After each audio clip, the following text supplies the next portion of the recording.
going on, guys? This is Multi-Cubing here, and today I have here to show you the 3x3 from the Simple 3x3 tutorial series. This has been fully printed and sanded down, as you can see, and I'm pretty happy with it looks. It turned out just as I expected, with fluorine cuts looking similar to the Shangshao Mr. M. And the turning is very nice, very stable, and of course, as it doesn't have very big fluorine holes, as I said, and the mechanism is not very complicated, it's very nice. And the corner cutting is also nice, considering that it's a budget cube design. If I do this way, you can see that it cuts just over line to line forward, like so. Sometimes 45 degrees. And in rare circumstances, just a bit over, like that. And this is turning the right side down. When you turn the right side up, it can easily cut line to line, but cannot do 45 degrees. It can just do a bit over line to line, and that's about it. In reverse cutting, when doing R down, it can do about half a QB or so, maybe 3/4 of a QB, something like that. Yeah, about 3/4 of a QB is the furthest it can go without locking up like this. And when you're doing R up, reverse cutting is about half a QB, maybe just a bit over.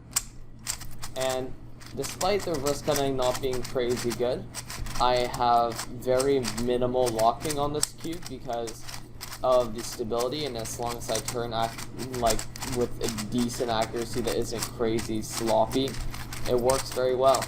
And I think this will be a fun cube to solve on sometimes once I have it stickered. And of course, once I do have it stickered, I'll be right back to show you that. Yeah, and of course, the turning is not just stable, it's also very smooth.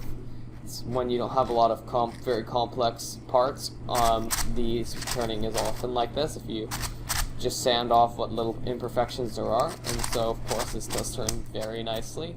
It was rather stiff at first, but the key, if you make one of these on your own, I would advise that you get yourself some DNM37 from the cubicle. It has a massive effect on the quality of the turning.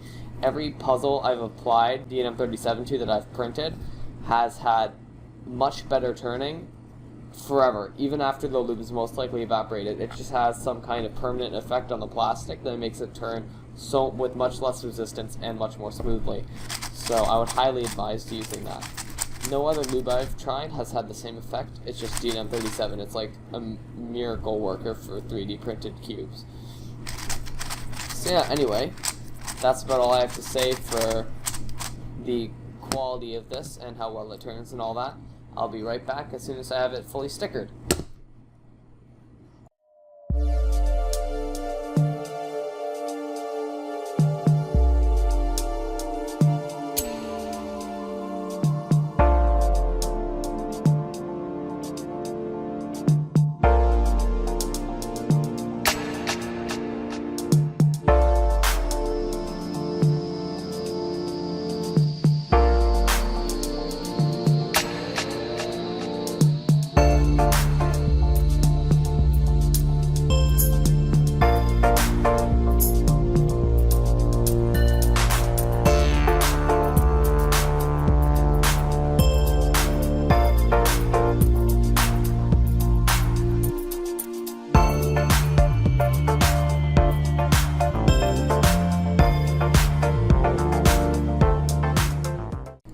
Alright, so now that that's done, as you can see, the cube's nice and stickered with a standard full bright scheme from the cubicle, looking very nice.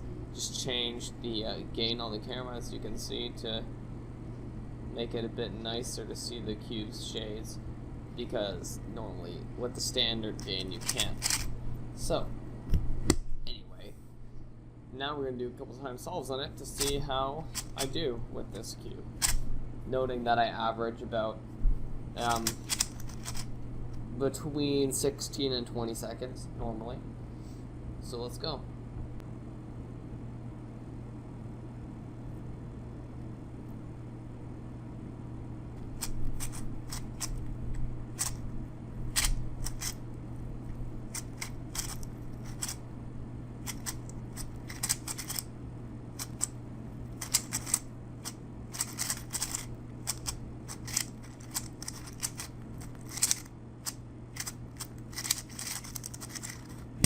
wasn't bad. 21. There we go. I'm gonna do an average of 5.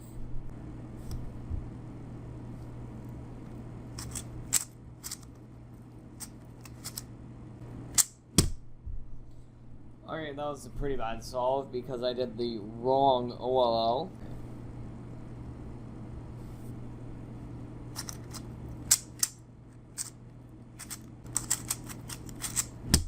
Alright, well, I guess I'm just not as fast as I used to be because there's nothing too wrong about that except for a couple pauses.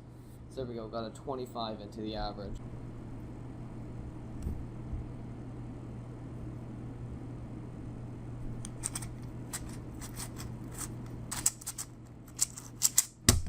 Oh, well, that was pretty darn good. There we go, 15. Could have been a PB if I was a bit more efficient, but that's fine. I'm happy with that. I got 15 there. Nice. Okay.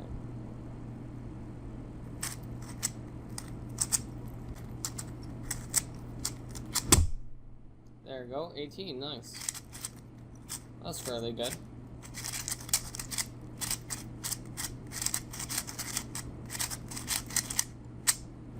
Alright, so let's see the average of 5. It's not going to be anything too crazy, but it's still worth taking a look at.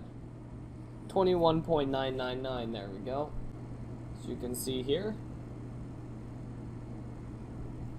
Got a 22 average of 5 basically, best solve being 15.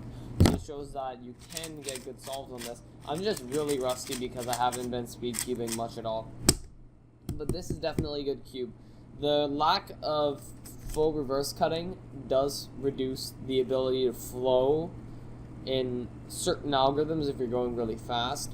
But overall, this is definitely, if you turn slowly without pauses, you can definitely get, say, a sub 15 average with this if you're good.